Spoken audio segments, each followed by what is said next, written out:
اعوذ باللہ من الشیطان الرجیم بسم اللہ الرحمن الرحیم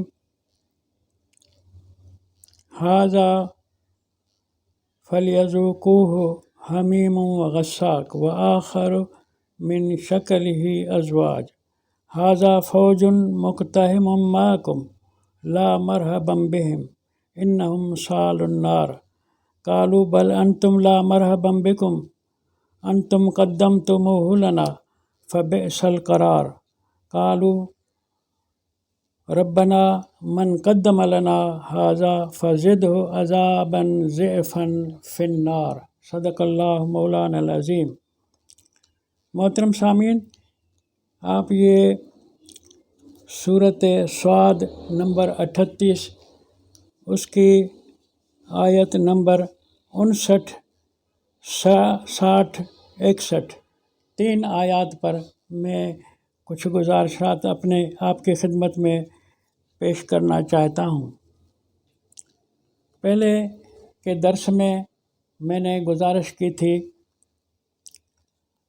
کہ جب تمہاری فوج جائے دشمن کے مقابلے کے لیے تو اس جنگ میں شرکت کے لیے معذور لوگوں پر کوئی حرج نہیں، کوئی گناہ نہیں کہ وہ جنگ پر نہ چلیں، کہ معذور ہیں، ضعیف ہیں، بیماری بھی عذر ہے، اور کوئی جسمانی اعضاء کے لحاظ سے اپاہج ہے، کمزور ہے، وہ بھی ایک عذر ہے۔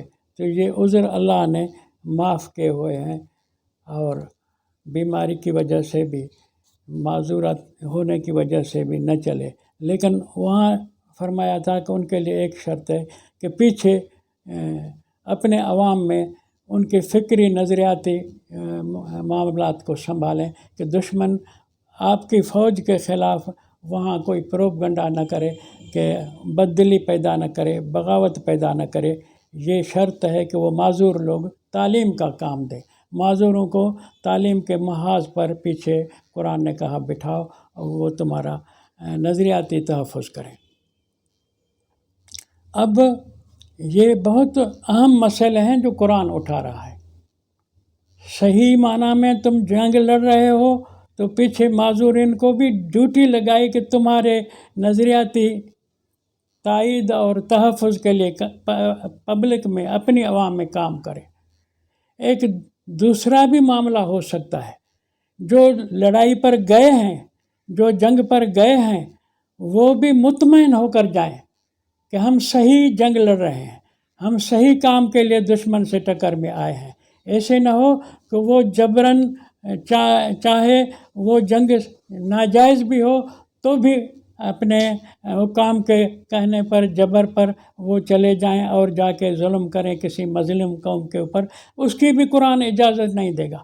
قرآن تندرست فوجیوں کے ساتھ بات کر رہا ہے، جو فوجی اپنے نظریے کے خلاف لڑ رہے ہیں اور ان سے لڑ رہے ہیں جن سے جنگ کرنی جائز نہیں ہے، ان سے لڑ رہے ہیں، تو قرآن ان کی بھی بات کر رہا ہے۔ یہ سورۃ صاد 38 نمبر سورت ہے، آیت نمبر 59 میں رب تعالیٰ فرماتا ہے ھذا فوج مقتحم معکم لا مرحبا بہم انہم صالوا النار۔ جو فوج، ھذا یہ جو فوج ہے، مقتحم جبراً گھسیڑی گئی ہے لڑائی میں، مقتحم زوری گھسیڑی گئی ہے لڑائی میں، ان سے رضا نہیں پوچھی گئی، ان سے نظریے کی بریفنگ نہیں دی گئی، ان کو مطمئن نہیں کیا گیا کہ ہم حق کے لیے لڑ رہے ہیں، ہم ظلم کے خلاف لڑ رہے ہیں، ان کو مطمئن نہیں کیا گیا۔ کہا گیا جبراً تمہیں چلنا ہے، کیسے بھی جنگ ہے، ہم کیوں بھی لڑ رہے ہیں، تمہیں کرنی ہے، ہمارے پیچھے چلنا ہے، ہمارا کہا تمہیں ماننا ہے۔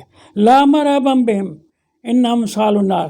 جو جبر کی وجہ سے بھی جنگ لڑ رہے ہیں، اللہ کہتا ہے ان کے لیے کوئی مرحبا نہیں ہے، کوئی ویلکم نہیں ہے۔ جو جبر کی وجہ سے گئے ہیں تو ان کو نہ جانا چاہیے تھا۔ غلط جنگ لڑ رہے ہیں، ناجائز جنگ لڑ رہے ہیں، انہم صالوا النار، وہ جہنم میں جائیں گے۔ ناجائز جنگ ہے، تم کیوں گئے؟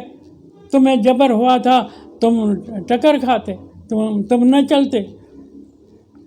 اور